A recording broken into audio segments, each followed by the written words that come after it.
Hello guys, welcome to the channel. It's your boy EO here.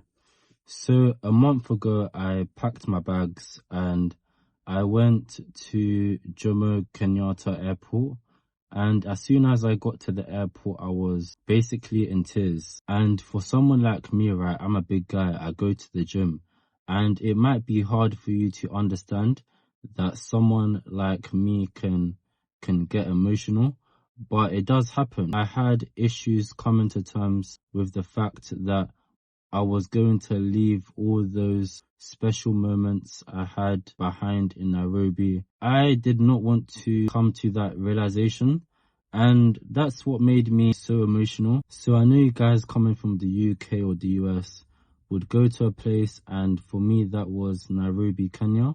You would go there, you would spend a couple of days there, and instantly you have that feeling that, I wish I could spend a month or two in Nairobi or in Africa. And it's like you want to spend more days there, and you want the time to go slowly, and you just don't want to waste any time. That's how I felt when I was in Nairobi, Kenya. So when it came to actually leaving, going to the airport, heading back to the UK, that just made me so emotional. They would call my flight. Let's say I'm in Jomo Kenyatta Airport. They would say, passengers, this is your sign to go to gate so-and-so to London or to, Germany, wherever you're from. And suddenly that realization just hits you. And you're like, I'm literally just praying and hoping that something happens where I would spend 2 months in Nairobi or 5 months. Something just happens. My flight got cancelled. I was literally praying for that. Like, I wanted it to happen. I had no intention to go back. I was willing to even, go out of the airport and, actually stay there. It got that bad. It was that bad, honestly. And this wasn't by accident. It was because I was accustomed to the way of life in Kenya. I got used to the way people act, the way people move in Kenya, I was pretty much considered now a local, and I felt like I was so comfortable in Kenya that it was really hard to leave.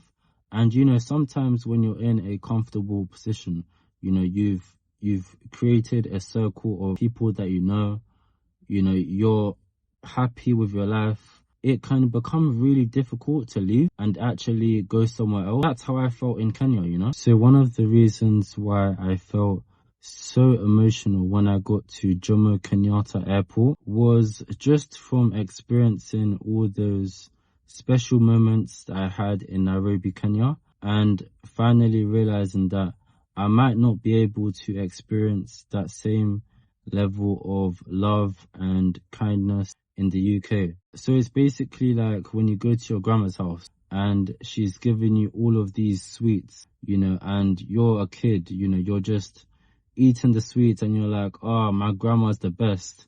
And when she finally leaves, you're basically in tears and you still feel her presence. And that's what I basically felt like when I left Nairobi. And this made me so emotional, just knowing that I might not get the chance and actually live the life that I was living in Kenya and be able to do the same thing in the UK.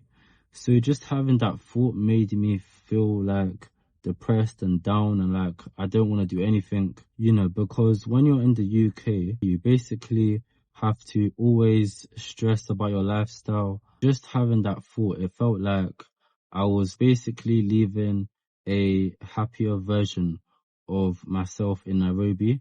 And when I finally got to the UK, it's like me being happy was non-existent. And it was difficult for me to leave because that's where I felt like I belonged. I knew this from the first time I landed in Nairobi, and with the first interaction I had with an officer at immigration. So we pretty much talked for like a long time. At that moment, I felt like I met my own brother, a brother from another family. The saying in Africa, that's my brother. That's my brother, that's my sister, which links to another reason that I felt so emotional at Jomo Kenyatta Airport, which basically related to the friendships that I've made in Nairobi. Funny thing is, right, when I went to Nairobi, I actually met people that I can call my brothers and my sisters. This is no joke, okay? Because when I went to Nairobi, I was seeing so many people from around the world, coming from the UK, the US, even Kenyans, because I felt like they were on the same wavelength as me in terms of my mindset and the way I look at life. It was really hard to let go because I felt like we had so many things in common.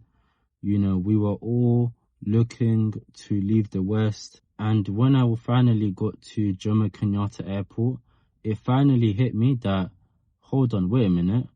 These people that I call my brothers and my sisters, you know, people that I spent time with, that I knew on a personal level, you know, I'm going to leave them and I might not be able to spend time with them. And that was the moment that probably hurt me the most. And when I realized this, I was in Heathrow Airport, you know, I was back in the UK. And I was thinking about all the friends that I made in Nairobi. And that was the worst feeling that I had because, number one, I was never gonna see them again, you know, because do you know how much flights cost to go to Nairobi or to Africa in general? You know, it all plays down to the West. You know, for some reason, they make the flights so expensive to travel around Africa. So in my head, I was like, oh man, I might not see these people again in like another year or so. So this made me actually realize when I got to Jomo Kenyatta Airport, it made me actually reflect on my life and it made me think that, okay, the best moments that I've had, you know, in Nairobi, they've always stayed with me, you know. Sometimes I would take pictures on my phone or I would record my moments that I've spent in Kenya and I will look back at it, you know, because I know that I might not be able to experience that level of happiness and excitement if I was to go back to the UK, you know. So I want to look at those videos or those photos of me in Nairobi and look at it as a tool for inspiration, you know, motivation to eventually move to Africa or to move to Kenya. So yeah, if you feel like you can relate, make sure to subscribe, like the video, and also comment down below what you think. Peace.